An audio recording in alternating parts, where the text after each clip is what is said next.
and Human Development Report Office team at UNDP. And not only do we produce the numbers together, but this time around we also did some joint analysis that looks at Human Development Report Office team. And not only the numbers together, but this time around we also joint analysis that looks at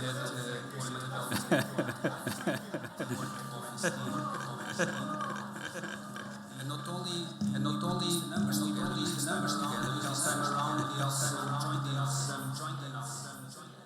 Okay. I think I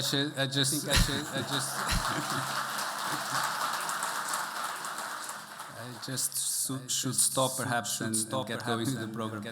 No, but I want to emphasize this point of this partnership that we have with OFI. And as I was saying, not only are we producing the numbers together, but we have done some joint analysis that I think is quite interesting and relevant for the discussions that are dominating the HLPF around inequality. And inequality will also be the theme for this year's Human Development Report.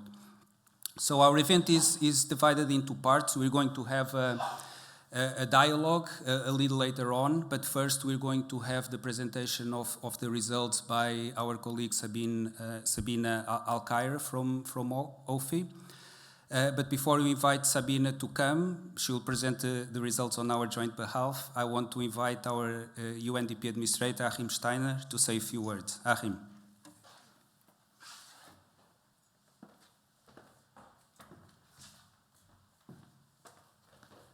Right. If in a moment the sound starts coming automatically, you will know that this is a pre-recorded message. Minister, dear colleagues who will help us present the findings of the 2019 Multidimensional Poverty Index report today, welcome to this session and to those who are following us. As Pedro said just now, this is a partnership that is really an expression of both appreciation for the different capacities that we can bring to helping the world look at this issue of poverty and to be able to appreciate how both in absolute and in quantitative terms, but also in qualitative and relative terms, the story of poverty and development is actually changing. And it has been for a while our conviction jointly, I mean, both Sabina, who is here, and we in UNDP, that trying to address the issue of poverty through the lens of income per capita, or even in the broader context GDP per capita, really is an anachronism. It is also an abdication of responsibility, because our capacity to understand, to measure, to contextualize poverty in this day and age is so much more sophisticated, and therefore simplicity is not necessarily a positive attribute here. On the contrary, the Multidimensional Poverty Index recognizes that that sense of poverty is both complex, it is very contextual, it is very subjective, and it is very real in very different ways in different contexts. So first of all, from purely a methodological point of view, but also from its relevance to policy making, we are deeply convinced that in the year 2019, this journey that we have undertaken together with OFI remains one of actually pushing the frontiers of addressing poverty in the context of development. But let me also say here, one of the things that I think we all need to be more explicit about is that the story of poverty eradication over the last 10, 20, 30, even 50 years, or you could argue the last 300 years, is not a story of failure. And I sometimes regret that in the development community we do not have the ability to actually put a spotlight on that which has been accomplished, because we somehow feel it diminishes or detracts from the fact that there is still work left to be done. Just in the last 30 years, poverty, extreme poverty, has been reduced from 36% of the world's population to less than 8% of the world's population. More than 2 billion people, thank you. It is worth actually applauding. It is worth actually recognizing, and most importantly, and this is often lost in our global endeavor to provide the world with an overview that inevitably aggregates, takes averages, puts sums together, and not only dehumanizes poverty to some extent, but that's in the nature of statistics, but it also obfuscates our understanding of how there are extraordinary success stories and there are extraordinary failures. And by simply creating averages, we deprive development policy making of a better appreciation of what has actually worked, why has it worked, and what implications does it have for future policy making. And yesterday I attended an event together with the Indian mission to the United Nations, and India's think tank that is at the heart of rethinking development policy and programs in India right now, Niti Ayogi. And we talked about this extraordinary figure that came out of last year's MPI report, which is that India managed to actually have 270 million people escape poverty in the years 2006 to 2016. That's 250 million people in one country with very deliberate programs. And India is today the country that has the most massive public policy interventions in actually addressing poverty. Whether it is the Aadhaar program, the connection of the rural economy to the 21st century economy, the software economy of India, whether it is a massive health coverage program that is now providing health coverage to over 500 million people in India. These are examples at the extreme end of the quantitative scale, but they're actually examples of how public policy makes a difference. And therefore, as you listen in a moment to Sabina present some of the findings and some of the insights on the 2019 MPI, please bear in mind that the story that we also owe to the public, to those who invest in development, be they at the national level, be they in the international community through ODA, be they the foundations, be they people who actually become involved in poverty eradication in their community, the message we should give to them is, your work has made a difference. You have changed the lives of billions of people, and therefore we have every reason to look at this analysis not with a sense of despair, but actually with a sense of optimism. Not a sense of patience, but a sense of impatience, because clearly to anybody who still lives in extreme poverty today, the statistical or the fate of the 2 billion people I just mentioned to is relatively irrelevant. But to what happens next to their lives, the story of these 2 billion people is actually extremely relevant. In that spirit, welcome to this presentation, and Sabina, looking forward to your always very eloquent and passionate revelations of the 2019 index. Thank you very much.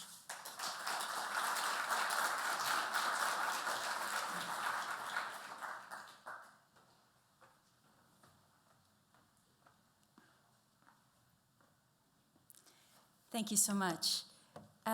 Many of us are concerned about inequality, and whether you are a distinguished minister or a student, whether you work for an international agency, private sector, or NGO, we increasingly recognize that inequality has a cost for political stability, economic growth, even happiness.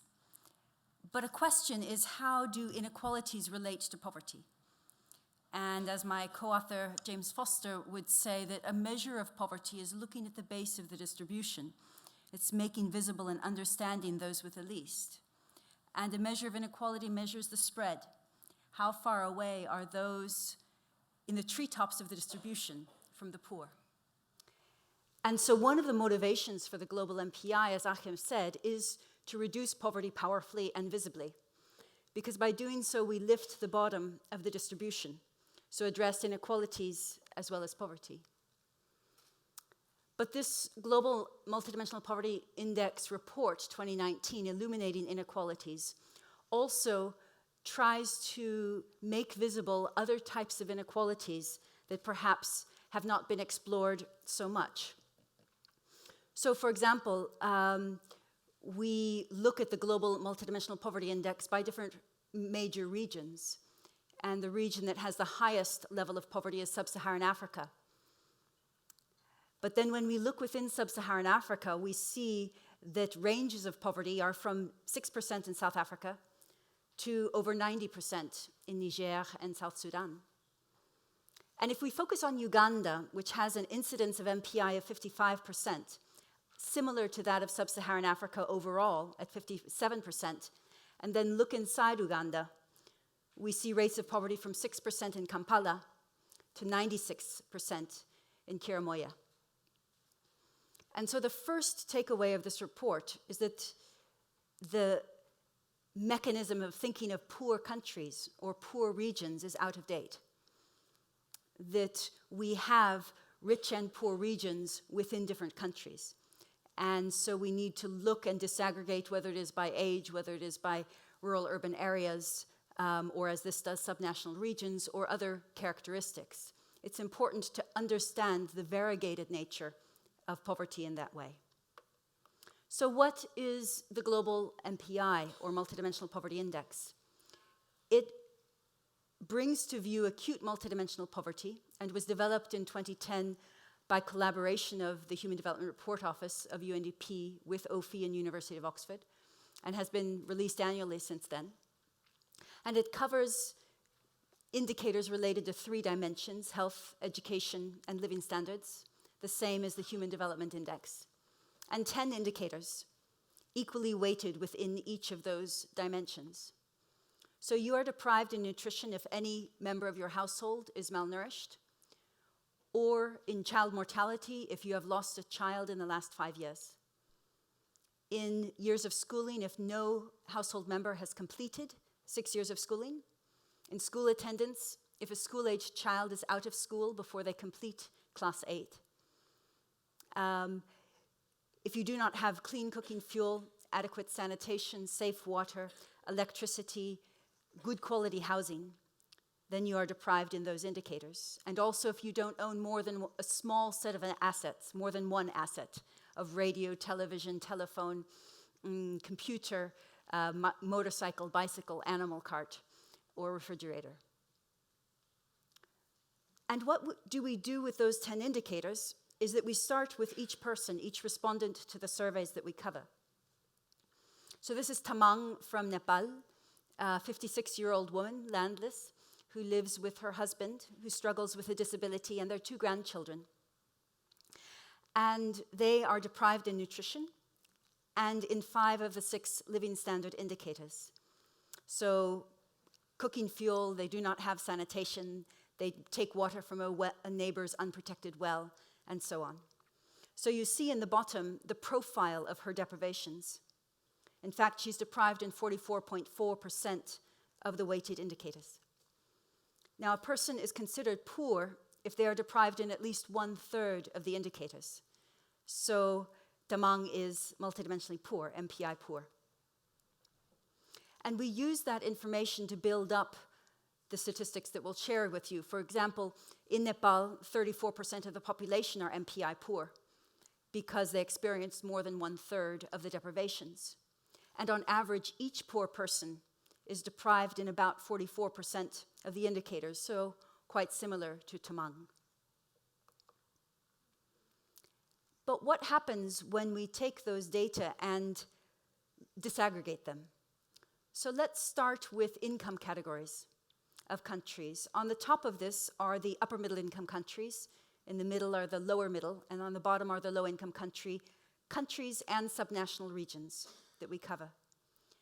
And what you see is that the incidence of poverty is on the horizontal axis, with the poorest on the furthest side. And the height is the intensity of poverty. And you see, of course, that the upper middle income countries have lower poverty overall, and the low income countries more. But you also see a grand dispersion of levels of poverty. For example, in the upper middle income country, poverty rates are from 0 to 70% in Kavango, Namibia. In lower middle income countries, it's 0 to 87% in northeastern Kenya. And in low income countries, it's up to 99% in Wadi Fira, Chad. But low income countries have low areas of poverty as well. And so we can no longer think that the category of country reflects the level of poverty in a uniform way. We must drill down and investigate. And one other way we do this is by looking at children. But first, let me mention that in the global MPI, we cover 101 countries, home to 5.7 billion people. And of those 1.3 billion, 23% are multidimensionally poor. But of those poor people, 663 million, one half, are children. So we are adults in this room. But if we were the poor people, half of us would be children, and a third of us would not have completed our 10th birthday. So this draws a light and shines a real attention on the well-being of children. We cover 2 billion children under the age of 18, and 1 in 3 of them is multidimensionally poor. It's 1 in 6 for adults. So one way we took a step forward this year in a UNICEF-sponsored academic study was to look at the individual child data, which underlies the global MPI. And we were able, for example, to look at gender and find out that across South Asia, 1 in 9 girls is not attending school and MPI poor. It's 1 in 11 boys. But in Afghanistan, 44% of girls are MPI and poor and out of school, 25% of boys. And we could also see whether children in the same household had the same condition. For example, sadly, we find in South Asia, 23% of children who are under the age of 5 are malnourished, stunted, or underweight. And in Pakistan, it's over a third. But they're stunted or underweight, but they also experience intra-household inequality in that another child under the age of 5 in their household is not malnourished. So that's interesting insights because it affects policies if all children are malnourished or if there is variation among the children.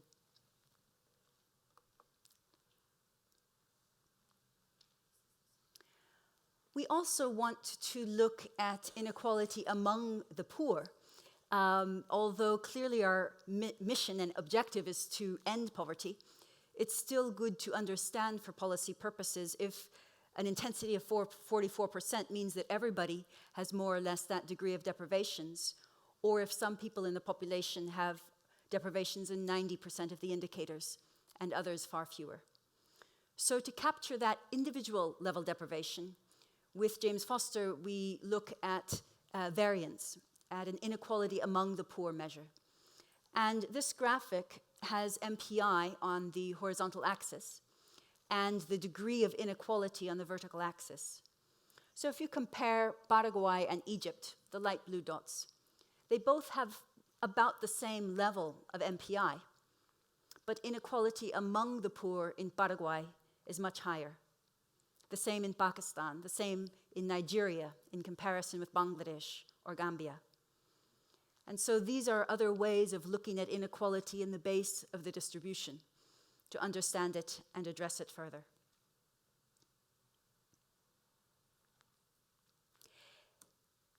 Now, you might also want to know, well, how does inequality relate to MPI, inequality in terms of economic inequality, like the Gini index? And we found that there really is, surprisingly, no significant relationship. There are relationships between MPI and aspects of the Inequality-Adjusted Human Development Index, for example, in education. But the simple Gini index does not have a strong relationship. And that bears further investigation for any people looking for thesis topics. So what this has shown so far is that the MPI enables us to spot and understand variations among the level and the state of poverty. But the aim is to reduce it. And so let's look dynamically now at some changes over time. Last year, as Achim mentioned, we profiled India, where 271 people left poverty in a decade. This year, we added 9 other countries, 8 of which had statistically significant reductions of multidimensional poverty over different time periods, for which we had 2 points of strictly harmonized data. And we then uncovered patterns by indicator, by age group, by rural-urban area, and by subnational region. And so let me just give one example, which is the question of, are they being left behind? So in this graphic, we have the subnational regions ranked according to their level of MPI in the first period, with the poorest regions on the right side. And the height of the bubbles is the speed of poverty reduction.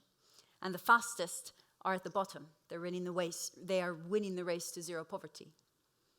And what you see in Haiti and in India are broadly pro-poor trends, with the poorest subnational regions reducing poverty the fastest.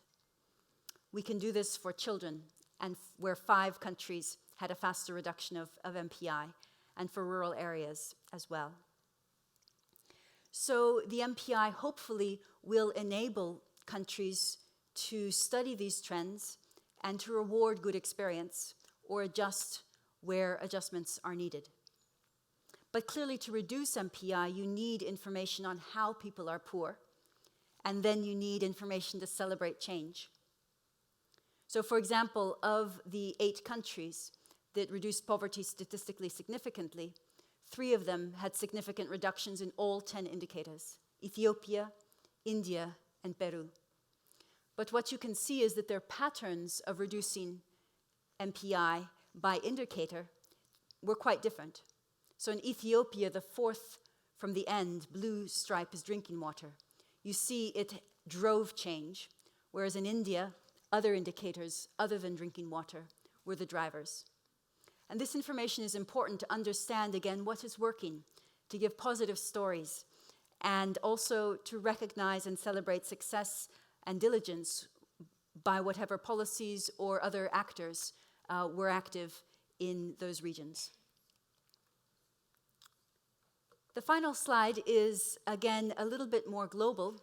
Stepping back, we might want to look generally at how different proportions, sections of the population are moving.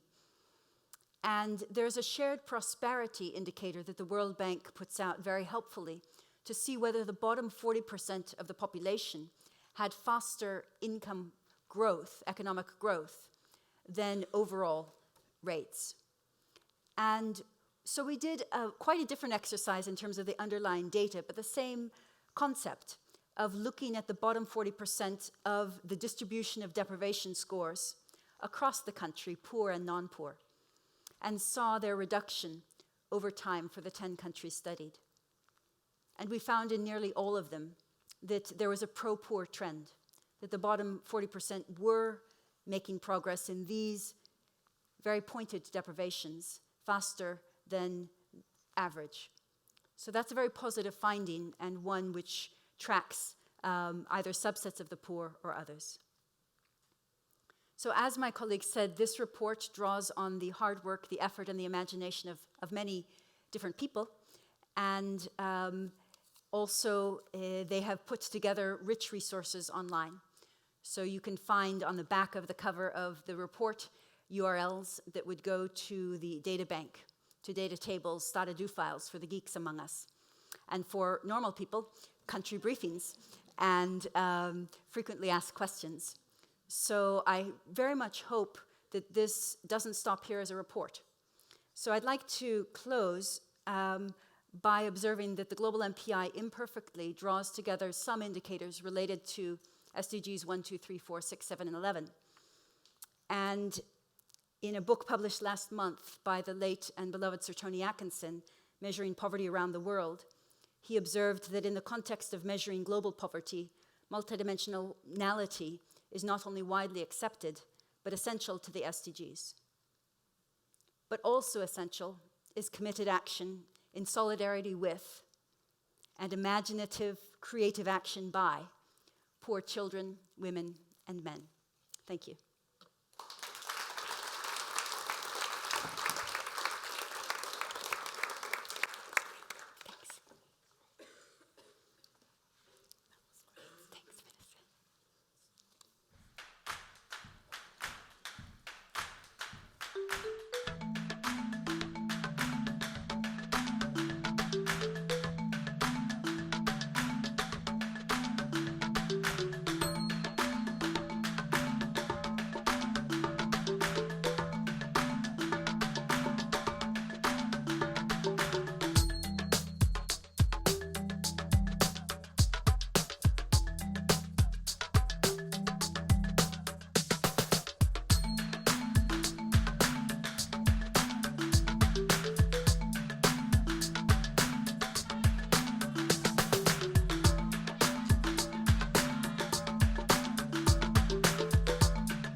Thank you. My job is really easy today. I just want to call on the panelists to come to the stage. But as I do this, Sabina mentioned that many people stand behind the production of this index. And while I cannot recognize everyone, I know that some are in the room. So can I ask you to stand up so that we can recognize you? So Carolina, Milorad. I think Cecilia must be somewhere around here. Adriana, maybe.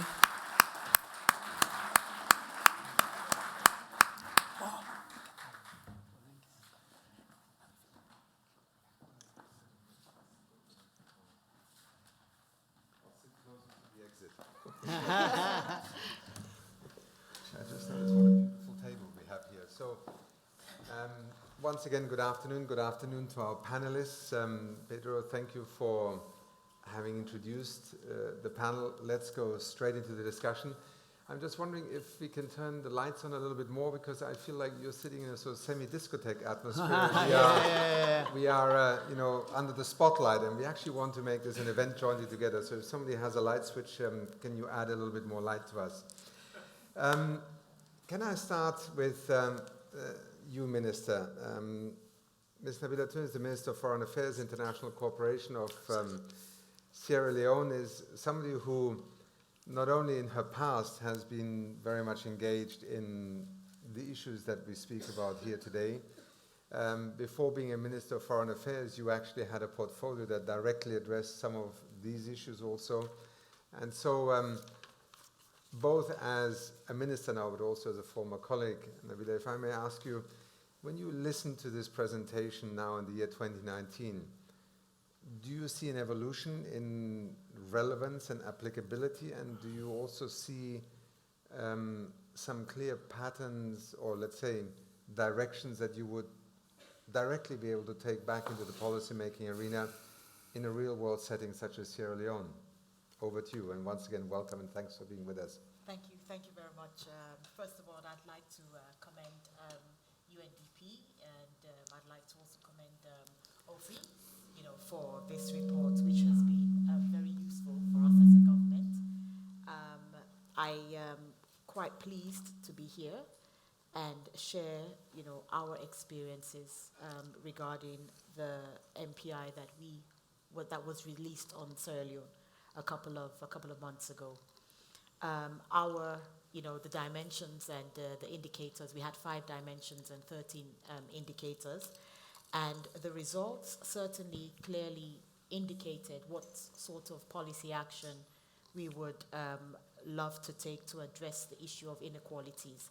And I must say here that our government has been heavily in touch and heavily involved with the development of the report. The personnel were working very closely with Statistics Sierra Leone. So in terms of verification of the outcome, that was already clearly achieved. And it helped us give us an insight into which areas we need to focus on. It's some of the results that were revealed, you know, through the report were quite I wouldn't say alarming, but it gave us a very useful insight. Looking at, you know, the one of the districts in the southern region, Pujahun, which, you know, was declared as multidimensionally poor, wasn't something we were thinking of. And in terms of directing resources, especially as a developing country which relies heavily, you know, on a lot of aid, and we have a lot of non-governmental organizations providing a lot of support, we believe that these are the statistical data that we need to share with our partners to ensure that resources and interventions are directed, you know, to areas that have been proven to be multidimensional poor. Another thing that it kind of opened our eyes to is the fact that, you know, previously we've been looking at poverty from an income aspect, and, you know, the different dimensions, you know, helped us understand probably why we haven't been making the relevant progress, you know, in addressing poverty. And as a government, we believe that continuous, you know, partnership and monitoring and tracking of our interventions and being able to document, what is happening over the years will help us to understand whether this is a model that is certainly working for us as a government and is certainly working globally. Because for us, we are quite supportive of the report, and our support of the report has also been demonstrated in our overall medium-term national development plan, because some of the information that we got from our MPI was utilized in our plan and helped us to shape our national priorities. So from our perspective, we certainly welcome reports like these that actually drill down into the intricacies, the depth, the specifics as to what needs to be done. It's not more or less a cosmetic report, but it's a report that tells you what needs to be done, where the interventions need to be done, and how you should go about it. So it sometimes goes beyond, just allocating resources, but it also involves how citizens themselves could support each other and understand what needs to be done to address some of these dimensions that have been highlighted in the report. Thank you very much. Thank you, Nabila, and thank you also for pointing to that national MPI, which you say sometimes may not immediately generate data that was expected. Sometimes it's even politically maybe not comfortable. But it is actually the way in which government can begin to target much more directly areas where poverty can be both an invisible phenomenon in national statistical terms, or perhaps one that has been politically not visible, because it is sometimes amongst the poor that the voicelessness about poverty is the most pronounced in political form. We'll come back to that in a moment. Let me take us across to Mexico now. Gonzalo Hernandez, who is the Executive Secretary of Carnival in Mexico. Gonzalo, a lot of data, a lot of statistics. You deal with that every day. Mexico, has had many attempts at trying to address both poverty eradication, inequality. Do you see through the MPI and also the MPI work that is being done in Mexico and that you have been very much involved with, perhaps a different kind of anatomy of poverty emerging? We often take the geographical perspective. We are now trying to understand that poverty actually has with the MPI many different facets. And, at the end of the day, what we are often finding is that the poor actually live amongst us wherever we live, or perhaps from the point of view of the poor, we as wealthier parts of society live in their midst. And I'm often struck by the most dramatic images. Many of you may know them from Mumbai, the slums, to Nairobi and Kibera, to Rio and the favelas. Sometimes the distance between a world of poverty and wealth is as thick as a brick wall. Right. And that's partly where sometimes also in the geography of poverty statistics, if you take the capital city in terms of per capita GDP, it masks entirely the lives of perhaps in Nairobi, a quarter of the population living in Nairobi, somewhere between poverty and extreme poverty. Mexico has had similar challenges over time. Tell us a little bit about how the MPI lens is working for the country over time. Thank you, Achim. Being here is like we're witnessing what we worked over the past 12 years. And I'm sure that Sabine and James remember our thoughts in Mexico in 2006 and 7 and 8, when we were thinking about these issues and the importance of having a tool which not only tells us about the income part, but about other elements. And we can disaggregate it in various ways. And for Mexico, it's been a great journey. That's why being here is like being with an adolescent child. When he's grown up, and it's been ages ago. So it's great to be here. And I'll give you an example. In Mexico, we've been using MPI for over the past 5-6 years. And the country, the governments in states are using it. Even they are competing in terms of which governor is going to reduce poverty more, because you know there's a political issue there. So the interesting part is that when governors compete to reduce poverty, at the same time, they are asking for evidence on which programs are going to reduce more poverty in different dimensions. And I'll give an example of how MPI can illuminate inequalities in Mexico. The extreme poverty of indigenous rural women is 45% in Mexico. Extreme poverty for urban, non-indigenous men, 4%. So that's the extent of inequality which we can witness with one simple indicator. So this tool has been really, really great in various elements, and that's why I think using national MPIs, using the global MPI is going to be very important. It is very important to compare. That's why we really believe, many countries believe, Achim, that we should have somewhere to report our MPIs in the UN system, because otherwise we won't be able to show what is happening on the UN system. So it would be great to have both the global MPI and ways to report these national MPIs as part of our statistics. Well, it's an idea that will no doubt mature as the MPI population, the national MPIs also become, let's say, an instrument that is first and foremost an instrument for national analysis and decision making. Can I just throw back to you for a moment? Tell us a bit about what Carnival does and what is the function that you exercise within that arena of poverty analysis, study and measurement with your institution right now, because part of what we're doing is also creating a landscape at national level where this sort of work has a natural home and reference point. I can talk about like 3 hours on that. I shall stop there for a minute now. Yeah, I know your microphone cancelled like the other day. They took the hammer like the other day. But I mean, Mexico has been quite an authoritarian country for many years, which means that sometimes government used to lie about statistics. Never. Sometimes.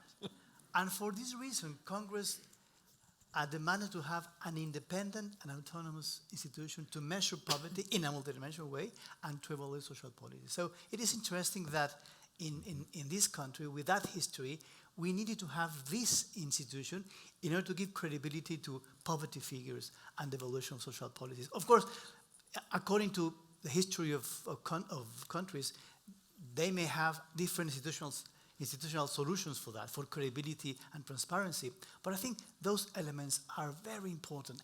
Each country should find their own way, institutional way, to get credibility and transparency in poverty figures and in the evaluation of social policies. So that's why I'm saying it's been an interesting journey.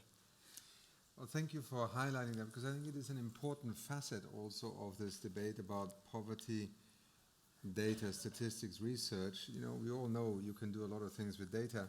I found it very interesting that it was the parliament, the legislative, that decided to create an independent source for analysis that is not in the hands of those who basically inevitably have to justify the next election and so on by what they're doing. So I think a very interesting precedent for other countries to also consider. So let me turn to Haishan Fu, Director of the Development Data Group of the World Bank, and as I understand also a family member of the larger HDR group. Haishan, it's very good to have you amongst us, and you now live in this world between human capital, per capita income, the Human Development Report view, the multidimensional poverty view. Chart for us a little bit, where do you see these, let's say, drivers of addressing poverty converging, and where maybe do they still represent different views of the issue? Because I think that would be useful since you have or first-hand experience of all of them. Yeah. Thank you so much. It's absolutely a pleasure to join all of you. As you reminded me, my career with international development started exactly 20 years ago at Human Development Report Office. So having worked with Pedro, HDRO there's still a way to go, right?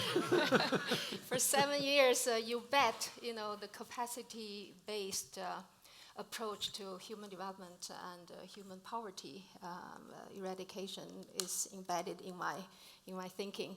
So it's very good to come back here. This is also why I'm particularly very inspired by the passion and courage as well as intellectual power that Sabina and Andrew brought into this movement, I should say, looking at poverty in its multidimensional perspective. And I'm also very happy to know that HDRO and UNDP has provided the space to prominently feature this line of work. So I'm really, really happy to be back. Maybe I just want to share 3 quick thoughts. First of all, I know World Bank's mandate is to eradicate poverty, and we've been guided, well, also it's the starting point of the SDGs, but of course we have been guided by how we look at extreme poverty as measured based on monetary measures, looking at household consumption and income. I think we need to continue to not lose sight of this very bare minimum of human well-being. Even though we know that over the past decades and a half, we have achieved so much in really reducing income poverty, but still, let's not forget the number of people who are still suffering from this bare minimum well-being, the lack of their bare minimum of well-being is still tremendous, still over 700 millions. We also need to know that despite the progress, especially in East Asia and Southeast Asia, poverty has becoming more concentrated in countries where they have weaker institutions and is suffering from more vulnerability and fragility, and particularly in sub-Saharan Africa. So we cannot lose sight of this fight. We still have to fight. But at the same time, we clearly recognize in monetary-based, consumption, income-based poverty is only one part of the poverty puzzle.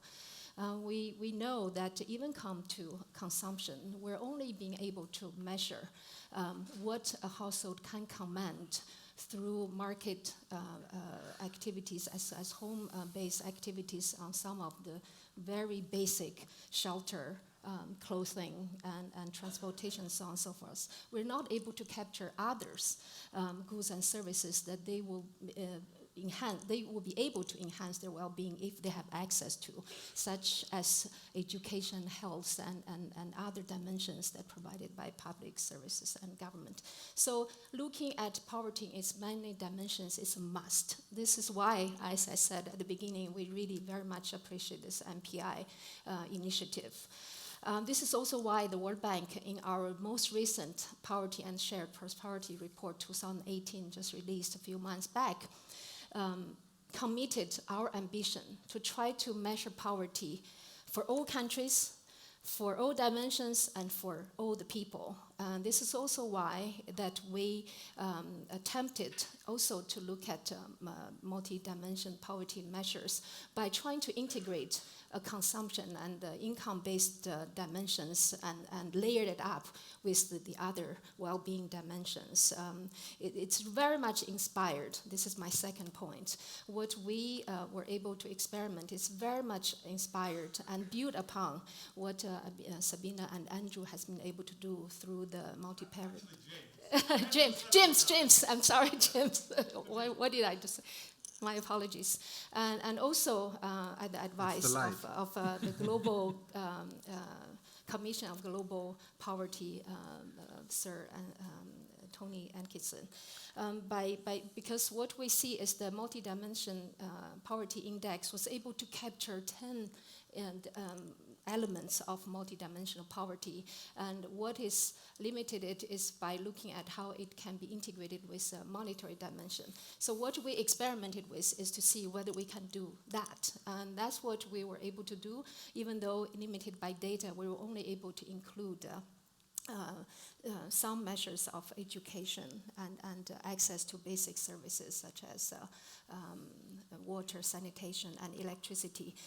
And here, what we see is that the findings is very much consistent. We're very much complementary of each other, and to see that indeed poverty, while it's still entrenched in some of the areas of the world and in some of the most vulnerable countries, poverty has become more a middle-income phenomenon, middle-income country phenomenon, meaning a lot of the poverties are happening there.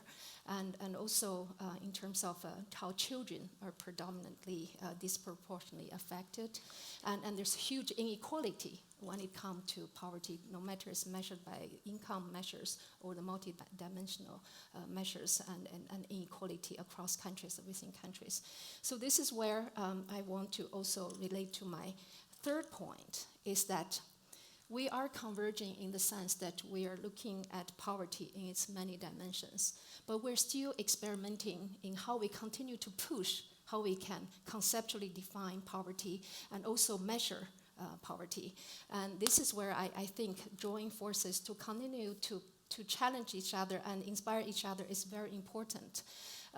This is also why, even at the bank, we're not just looking at $1.9 a day measure. We're also moving to look at income poverty for countries of higher incomes, because we all know the 1.9 is just too low to look at the world when it's still advancing.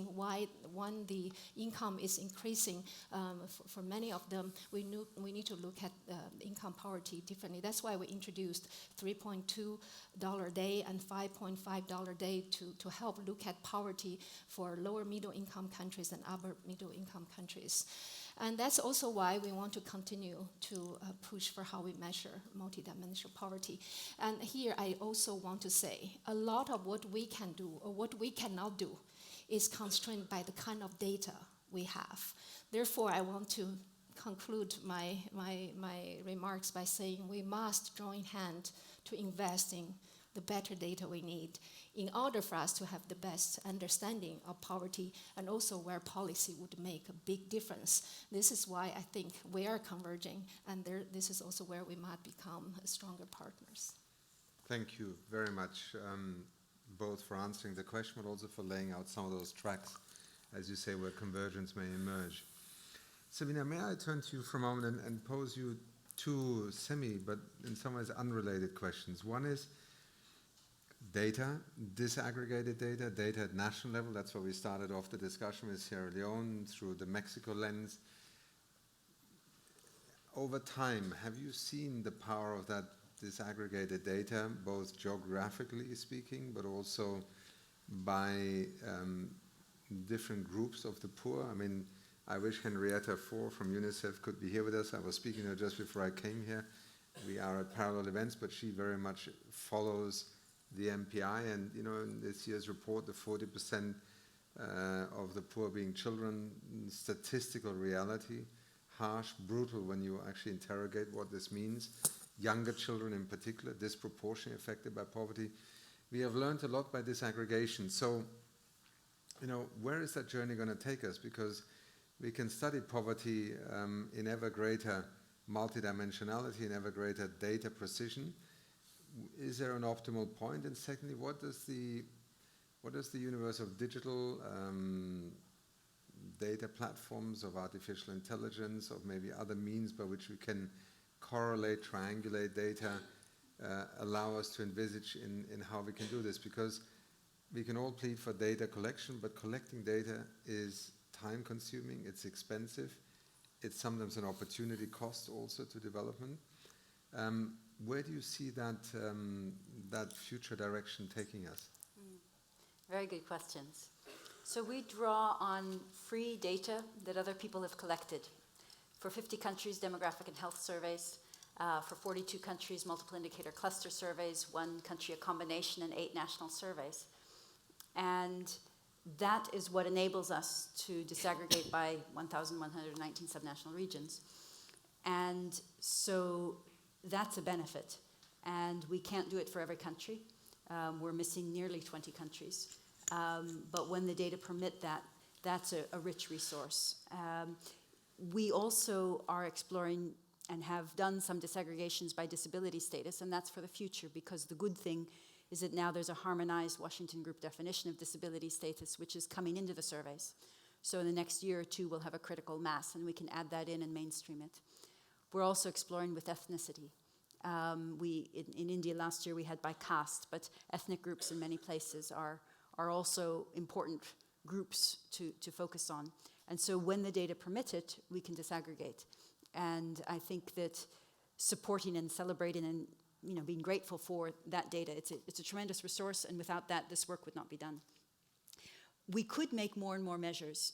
Our with middle way kind of path is that you want as few measures as you can get by with, because we also notice that not everybody loves measures, and sometimes your eyes glaze over, maybe, with too many measures. And so as few as we can, so that people really know them at the national level particularly, so they understand them, have confidence in them.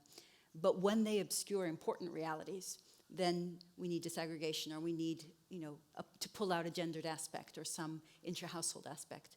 So I think trying to figure out what's the most high power and low diffusion measurement structure for different population groups is an area of interest for us, and that's why we have this linked intra-household child study that we're exploring. In terms of digital technologies, for an MPI, you need data from the same source for the same person. And you need the data to be on poor people. And so it's at the moment difficult to know the accuracy of other data sources. So at the moment we very much need an ongoing investment in what many see to be old-fashioned or hard work surveys, because without them we will not be able to calibrate other data sources and learn what shortcuts there may be. And so I think there is a hope that there would be an ongoing interest and breakthroughs in this household survey component, even as we are exploring the others. And I'm sure that there will be other paths forward, but at the moment it's difficult to match the same indicator for the same household and know who's simply not visible. And household surveys help us to do that a bit better, though they still overlook certain important populations. Would you therefore say, when was it last or 2 years ago, there was once a headline that said, Google Street View in a couple of years' time will allow us to have greater accuracy in determining where the poor live by virtue of artificial intelligence, triangulation of data and so on, than any form of survey will allow us to have. Is that a vision or a delusional view of the future? Because listening to you just now, it certainly isn't self-evident that that's the direction which we're moving. Mm. It can give certainly a vision of the household, and certainly in Bhutan, for example, in their targeting database, they have a picture of the house as part of their data source, and that's tremendously useful. But the health status, the employment or unemployment status, the exposure to violence or disempowerment, that might not be as visible. And so there might be poverties that are not so visible. Right. And so you'd be focusing on those that are. Before I turn to the audience, I'm just going to pose a quick question to you, Minister, if I may. And abstracting now from Sierra Leone, slightly provocative question. What actually has more of an impact? An international index on which my country is... How can the multidimensional and other indices reflect the spirit of the agent in all countries? And what is your response to the age gap question? And I'm sure.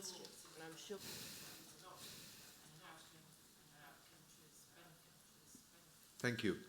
I have one hand here, one hand here, and one hand here. Yeah. One hand. Yes, please. Yeah. Yes, please. Microphone is coming to your left. Thank you very much. I think first it's just for me, it's really a call to action. Oh, sorry. My name is Dumiso. I am one of the goalkeeper accelerators under the Civicus program.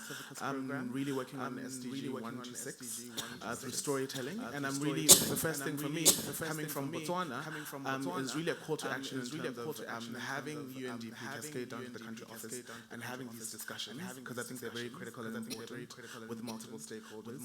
And then secondly, it's just an acknowledging the fact that in a lot of these instances there has been a success story, and in looking at poverty, it really was an issue of not having, and now it's a case of excess in terms of those with privilege and those with power.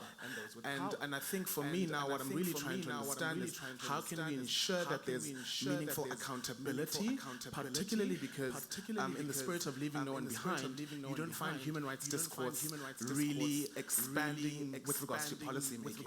And I think what is really unique is the fact that there are a lot of people who are having discussions, particularly in courts, within the context of socioeconomic rights, that are actually trying to define what poverty is, and they're actually trying to quantify what it looks like within the context of their jurisdictions, noting South African courts, and also in aspirations of progressive realization of democratic aspirations, right? And looking in the context of Botswana, my own country, you know, there's a lack of, for instance, submissions of voluntary national reports, not submitting Beijing Plus 25 reviews, and in reality, they're submitting, you know, reports to treaty bodies such as the African Commission and the Committee on the Elimination of Discrimination Against Women. And in all these instances, there's a lot of this data. And the reality is that they know of the problems and the challenges, but for some reason, it seems like we're always looking for low-hanging fruit. And for me, I'm really trying to understand how can we build a future-fit, multi-stakeholder, open, participatory form of governance that is accountable and also inclusive of both human rights discourse and development work, because I don't think poverty is just a development issue. Thank you. The microphone to this gentleman here, please, if you kindly pass it on to him. Thank you for putting a spotlight on those issues. I'm sure the panel is scratching its head how to live up to a good response. Yes, please. Thank you, Mr. President. I am, my name is Abdeslam Nada. I am Director of Planning from High Commission for Planning, Kingdom of Morocco. I have positioned official toward this MPA. Regarding the recent published figure of the new global MPA of Morocco, I would like to convey Morocco's people's surprise and anger, to which the High Commissioner for Planning joins its voice. Given the serious damage that this publication has done to our country, the High Commissioner for Planning will communicate in writing to the UNDP administrator. In this, the recently joint publication of the UNDP of the global MP regarding Morocco don't reflect the real situation of multidimensional poverty in Morocco, and this for several reasons. First, the published high figure of MPA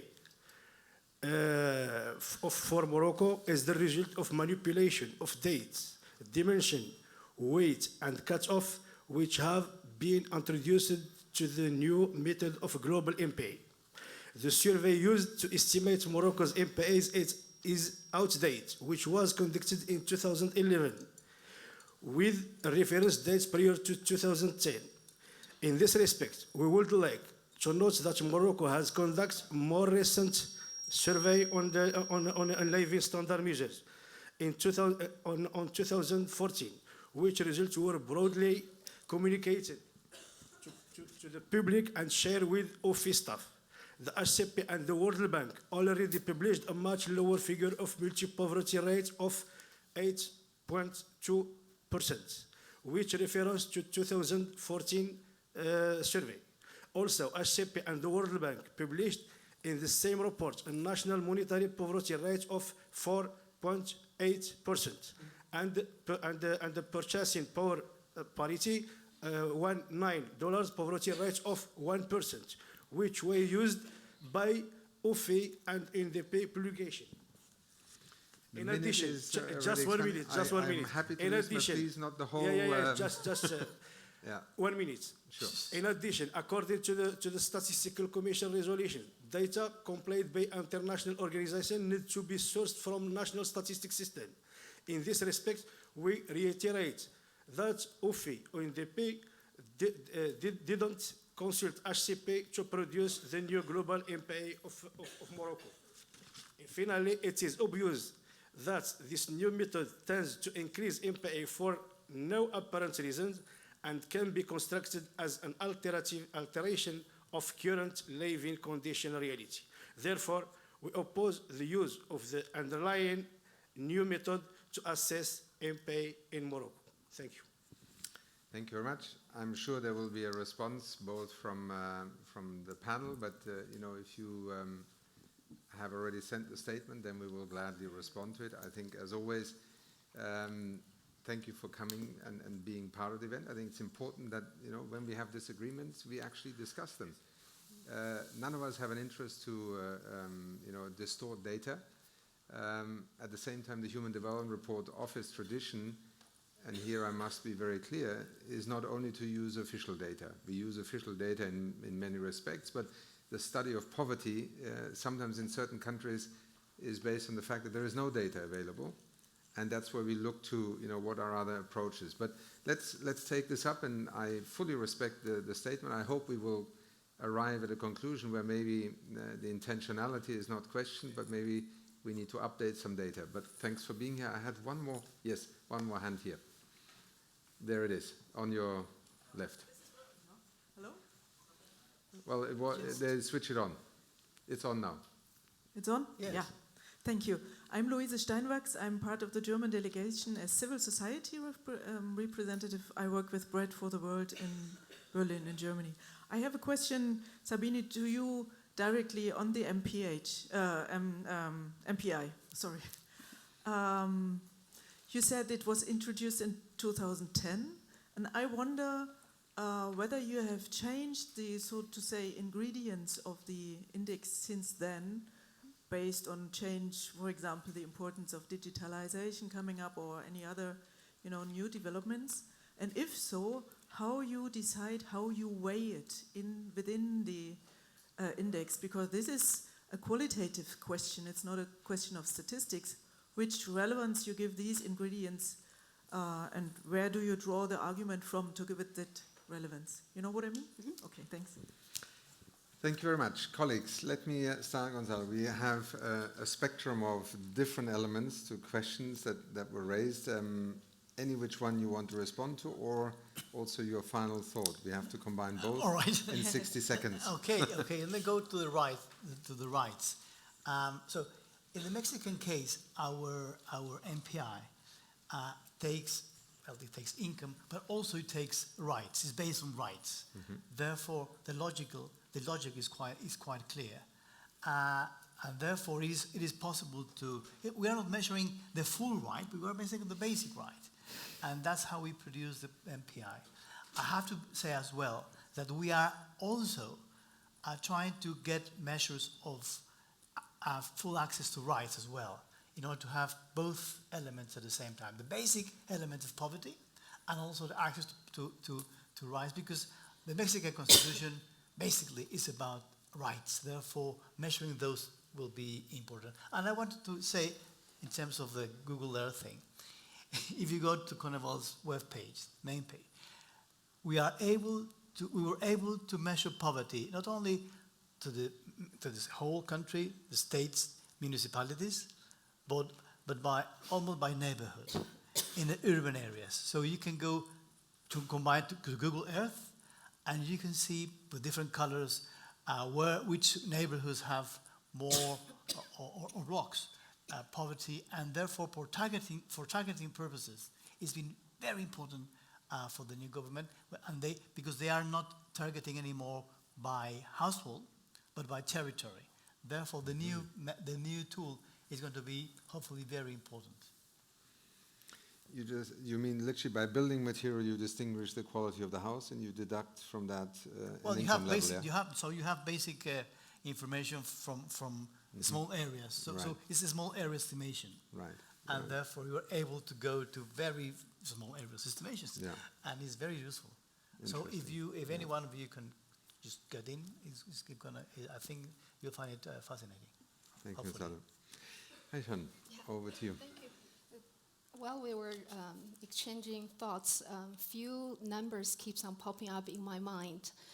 One is that if even in the most promising or positive scenarios, part of the world will not achieve eradicating poverty by 2030, especially in sub-Saharan Africa, will likely to still have on average two-digit extreme poverty. And at the same time, if we look at multidimensional poverty, the rate increased, the prevalence increased by 50%.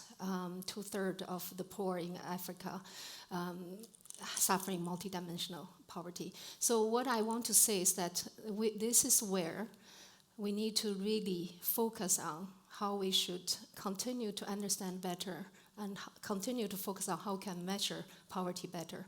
That lady mentioned the aging issue, and some of the data we have been relying upon were not designed to capture the issues that of groups of people who are increasingly being subjected to some of those vulnerabilities. Therefore, it's important we collaborate, we join forces, continue to push both on the conceptual side, but also in the concrete measurement development by tapping into both the conventional data, but also looking at new promising data sources in order for us to get the better insight to address this issue. So I won't go into responding to all, but just want to say thank you for continuing to press ahead with this initiative and for inspiring us, and let's work together. Thank you so much, Hasham. Sabina, to any of the question, but obviously particularly from the Kingdom of Morocco also, some questions about the data age, and what we can respond to that, because it's not a unique issue in the human development reports. I can tell you from past experience, UNDP resident representatives dread the day when the human development report is published, because in at least 5 countries the data creates a crisis. And in part we learn, but we also don't want to create crisis. So I think it's an important discussion, and that's why I welcome actually the challenge here.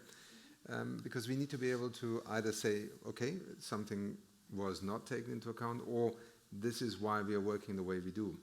But beyond that, the discussion will continue, and I will ask Pedro also to meet with you afterwards. Sabina, and not only to that, there were other questions. Yeah. So in terms of Morocco, wonderful, and it would be lovely to discuss. So the global MPI data are drawn from 2007 to 2018, but for 1.2 of the 1.3 billion people, their surveys are 2013 to 2018. So we very sadly do have old surveys, and my desire is for up-to-date data, because that's what makes me happy. The policy is to use the demographic and health surveys and mixed surveys if there is no national survey that's more than 3 years more recent. So that's the current way of operating, but we can discuss the specifics where they exist. In terms of aging, Sylvia, we have an age disaggregation table, which is on the OFI website, and we disaggregate by children under 10, children 10 to 17, adults 18 to 64, and adults 18 to 65 and above. We thought when we did that, because of the DHS and mix, that there would be low prevalence of poverty among the elderly group, because they are not measured, for example, for malnutrition in most countries. However, they tend to be poor. So it's not perfect data, and yet even imperfect data is highlighting a situation. So it's not the end of the story, that we need to have to shift in the data sets, but what we have done from our side is try to make what we have visible by that age group. And finally, in terms of your question, thank you very much. Yes, last year in 2018, HDRO with OFI, a team led by Ushika Nagaratnam, adjusted every single global MPI data set. We opened every single survey. We looked for new indicators. We wanted to include work or violence or better indicators on quality of education. But for over 100 countries, we could only adjust 5 of the 10 indicators. And so those adjustments were made, and they're documented, and the reasons we couldn't go further are also documented. And I think in terms of the weights, which was your specific question, we do technical exercises. So we adjust the weights on each indicator to say, let's say you are Minister of Health and you want health to weight 50% and the other's a quarter. So we do that because it's very easy. And then we do it the other way, education 50%. And then we see what percentage of the country rankings change. And 86% of country rankings are stable across that weighting structure. So that's in a technical paper that's forthcoming, but the results are summarized in the Global MPI report last year. This one was a bit too short, but the findings are about the same this year as well. Thanks, Sabina. Minister. Thank you very much. Thank you very much. All right, but I think everyone can hear me though. Thank you very much. This has been quite useful. For Sierra Leone, I keep on stating here that we do welcome, the national MPI that was conducted in our country. And one thing we did, because we do understand the challenges around generating data, we ensured that the teams work together, because we've also been victims of, having data out there that has not been verified by the national repository. But this time around, we got them to sit together, and because as a country, we're also seeking perspectives from outside, because sometimes you might see things differently, but having it from an outsider's perspective helps you to, drive resources or channel resources into areas where they're much needed. So for us, we ensured that this process was done jointly, and there was an internal verification process as well. And we look forward to some more computations and results of for further MPIs being conducted in our country. Thank you. Thank you, Minister. Colleagues, thank you for being part of this conversation. Thank you also for putting a spotlight, whether it is on human rights or on aging, or indeed on some of the questions that arise when we try in an imperfect world of data create a policy-relevant tool. The MPI is a journey. Policy making is a journey. Poverty eradication is a journey. I think the ultimate litmus test always must be, are we going to eradicate poverty faster as a result of this work, or are we just distracting ourselves? And I think certainly in the years that I have followed this debate, and I've been engaged in this interface between analysis, data, research, and policy making, I think much of what the Multidimensional Poverty Index has brought to this debate is, in a sense, a sophistication that allowed us to escape the very dangerous risk of oversimplification. I alluded to that at the beginning, whether it's aggregated data. To understand how best we can address poverty, we have to understand the reality of poverty much more clearly. And I think this remains the journey. And I want to just use this moment also to remember a moment when we first met Sabina in Oxford, which was actually with the late and wonderful Tony Atkinson presenting a review on poverty measurements that I think the bank at the time had commissioned. And, we may sit in this room here and think, notwithstanding a particular data disagreement maybe in a country context, that we are all on the same track. To those of you who assume that, go back and have a look at that report that the World Bank commissioned, and that Tony Atkinson was the voice of bringing still a lot of methodological and also policy challenges that are associated with it, because the story of poverty still remains an uncomfortable one in all our societies, and I emphasize all our societies. On that note, thank you very much, and a round of applause to our panelists. Thank you for being here.